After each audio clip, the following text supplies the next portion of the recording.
Als je kijkt naar de ontwikkeling van het aantal dodelijke valpartijen in Friesland ten opzichte van gemiddeld Nederland, dan zie je in Friesland ongeveer hetzelfde patroon. Dus een behoorlijke stijging in de afgelopen jaren. En waar heeft die stijging precies mee te maken? De stijging van het aantal fatale valpartijen hangt samen met de vergrijzing in Nederland. De meeste mensen die vallen, die zijn oud. 3/4 van de dodelijke slachtoffers is 80 jaar of ouder.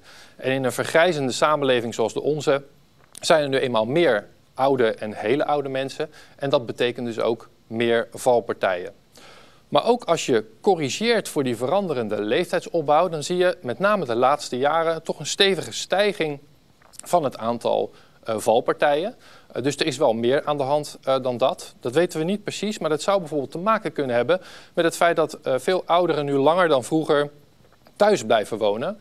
En je kunt je voorstellen dat thuis met een trap of een niet aangepaste badkamer het risico op een valpartij ook groter is dan bijvoorbeeld in het bejaardentehuis. Hier in Friesland wonen heel veel mensen op het platteland. Heeft dat ook nog te maken met het feit dat er steeds meer valpartijen met een dodelijke afloop zijn?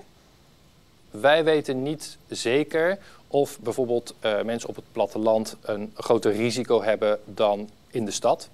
Maar als je naar de cijfers voor de hele provincie Friesland kijkt, zie je dus geen opvallend verschil met de rest van Nederland in de ontwikkeling, in de stijging van het aantal valpartijen.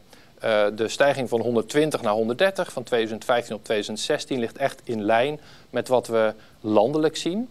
Dus wat dat betreft zien we geen opvallende verschillen in Friesland ten opzichte van de rest van het land.